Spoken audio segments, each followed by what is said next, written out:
Hi, I'm with Patience Crowder, an associate professor in the Sturm College of Law and the director of the Community Economic Development Clinic. Patience comes to us with a really interesting background in understanding underdeveloped different types of communities and thinking through what types of entrepreneurship and what types of support they need in order to build out those communities. Patience, can you tell us a little bit about your background, your research interests, and how you got into this area? Sure. I am a lawyer. I practiced for a couple years before I got into teaching, and I'm super happy that I transitioned into teaching. One of the great things that I love about my job, which I know we're going to talk about later, is the type of teaching that I do, and I'll talk about why I'm excited about that. But focusing on my research interests for a second, I've always wanted to be what I considered a public interest lawyer, someone who used their lawyering skills to help those who were in need. And it took me some time to figure out how I could best contribute those services. And I realized by providing services to under-resourced entrepreneurs and small businesses doing community-based revitalization, that would be a way for me to contribute. And so that's also what I write and research about. So I focus on looking at non-litigation avenues for building up communities. And what I mean by that is the types of services that I provide don't represent parties in court, but they look at transactional ways, contracts, voluntary agreements. How can we use non-litigation alternatives to increase access to those who don't have access to things like economic justice and entrepreneurship. So initially I focused at looking at inner city communities who were impacted by redevelopment projects, right? And what are the development deals that guide those redevelopment projects and how those communities were excluded from participating in those redevelopment deals and whether or not there were ways to argue that community participation should be part of the contract in enhancing community participation in redevelopment. I've since expanded my focus on economic development to include both inner city communities, but also throughout metropolitan regions, which is why I'm kind of particularly feel at home here at Denver and the Denver metropolitan region, sort of focusing on what are coalition building mechanisms that can take place for underserved and quote unquote poor communities within particular cities across their municipal boundaries for the benefit of the region. Does that make sense? Yeah, I think this idea of transactional approach versus litigation is something that's really interesting. And if you could maybe just unpack that a little bit, what's the benefits of a transactional approach? And I guess, how do you conceptualize that? Sure. Let me start with an example. So if we think about one of the ways that courts have been really helpful to underserved populations is through what's called impact litigation.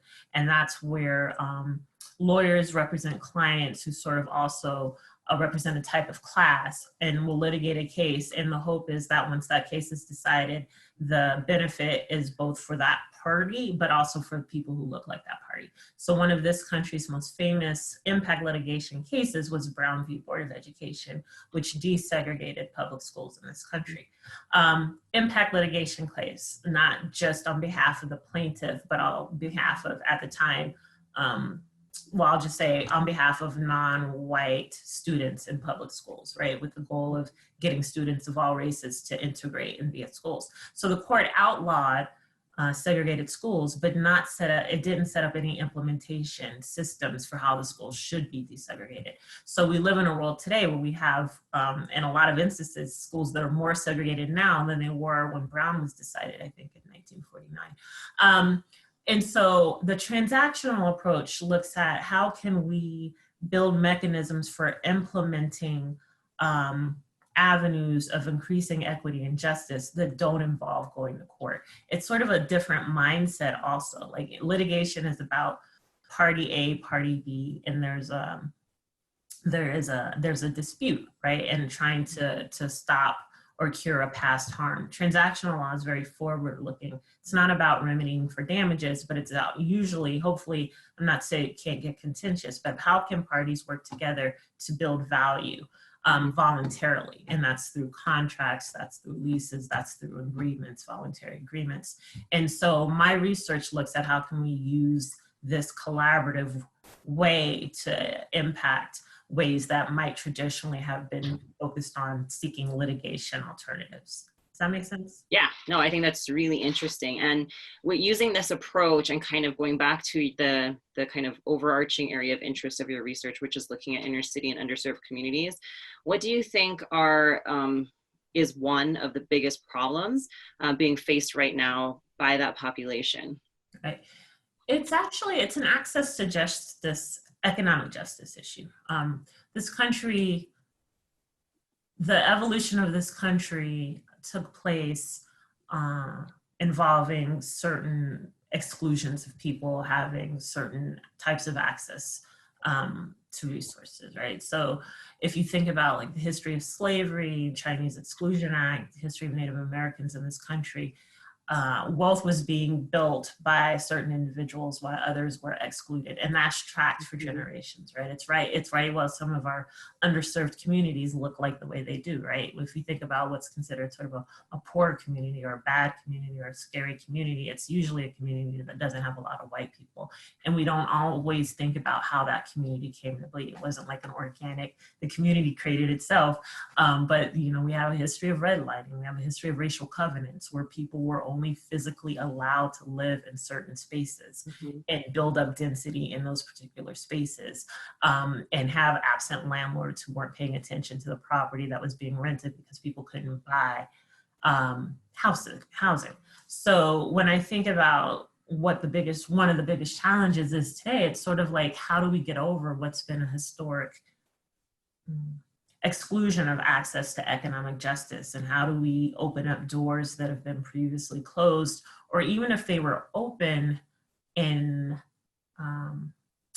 sort of formally in terms of having rules or regulations that targeted certain types of population, are those really working, and are they working to the benefit of the people who need them most? And sort of just thinking about how do we really, for example, to give a concrete example, if you think about gentrifying neighborhoods, they weren't necessarily absent business development. So how do we ensure that neighborhoods that are in transition don't suffer business gentrification along with trying to preserve residential diversity?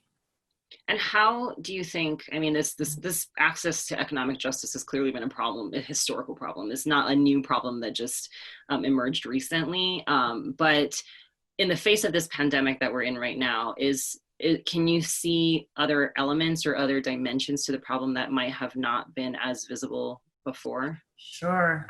If you think about like the CARES Act and the businesses that were able to take advantage of those resources, right? Like, people were outraged, and I think justifiably so, that Ruth Chris, the famous delicious steakhouse, was able to benefit from that, right? And there are certain types of benefits, and this is actually research that I'm looking into this summer.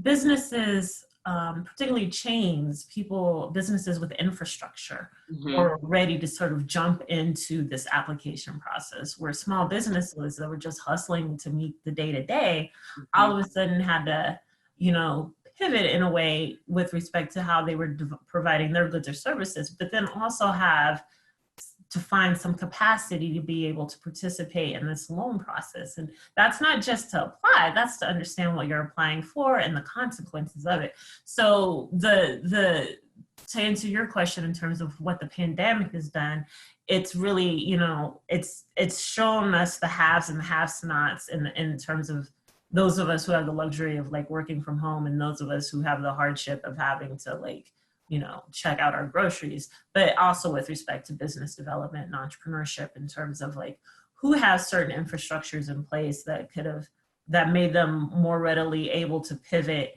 and adjust to the new circumstances, and also to take advantage of these the funds available under the CARES Act, and then who was just struggling and just couldn't do it anymore because the world was asking too much of them. Yeah, and you mentioned that, I think that's a great example of how the pandemic really exacerbates problems that are already existent. And I'm really curious to hear more about the clinic that you run, the Community Economic Development Clinic. What how does it address this problem of access to economic justice kind of generally, and then maybe speak a little bit to how businesses might be able to benefit from it in the current state? Sure, happy to do that. So there are two clinics that I'm currently teaching. One is the Community Economic Development Clinic, and the other is the Community Innovation and Equity Project that was funded by a grant from COLTAF, the Colorado Legal Aid Trust Account Fund. The reason why I want to mention both of them is because they're both transactional clinics focused on working in underserved communities. The CIP, Community Innovation and Equity Project, works on three particular areas: social justice-oriented technology, rural economic development or rural entrepreneurship, and providing know your rights trainings to small business owners who either are themselves or working with undocumented workers so that they understand what their rights are in the event of an ICE workplace raid, because we actually see that as a very urgent small business need. The Community Economic Development Clinic provides a wide variety of transactional services. So if you want to start a business and you're trying to decide if you should form an LLC or an S Corp, you could come to my clinic and get advice about what your options are for choice of entity. Students will draft your governance document, help you file your articles of organization, draft an operating agreement. If you need a commercial space, we'll look through or help you with your commercial lease.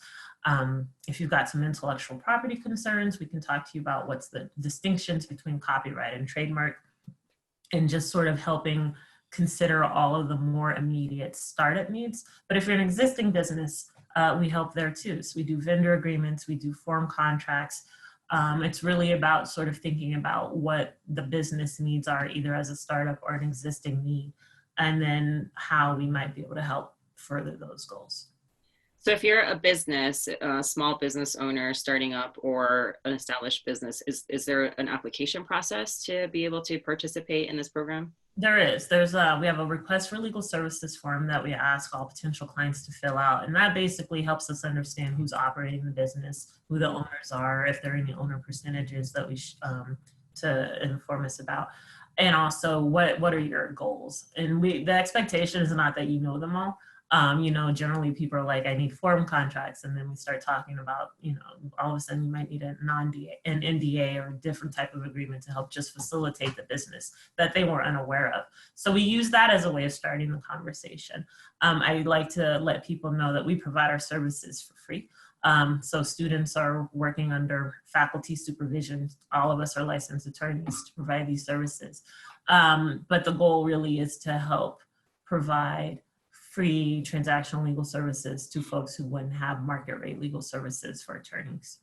And in that way, your clinics are helping to alleviate this burden of access to economic justice by providing them with the tools that they need in order to run their businesses accordingly.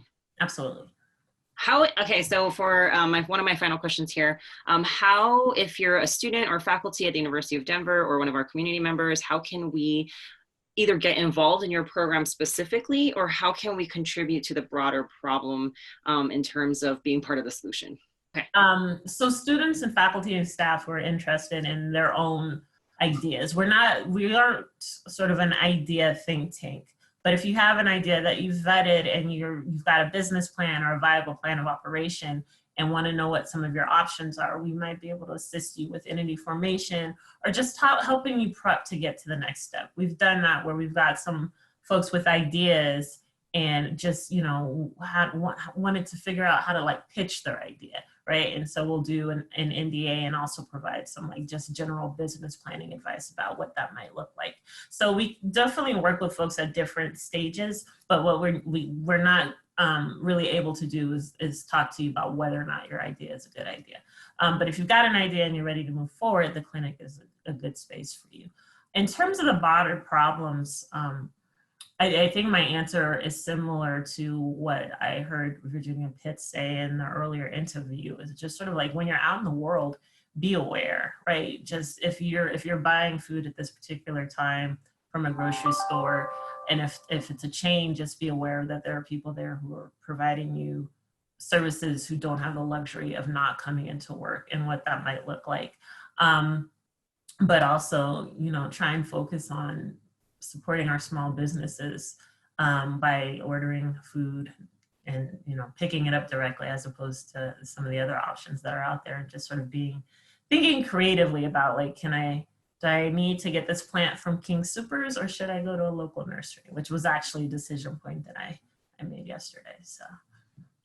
So in terms of just kind of addressing this issue of, you know, access to economic justice or just economic justice in general, I guess what I'm hearing you say is that as consumers, we can make proactive decisions to really think through what the system is like and how we can increase the justice being had for these smaller business owners that might not necessarily be able to take it on themselves. Yeah, I wish I'd said it that well, but that's well, thank you for your time.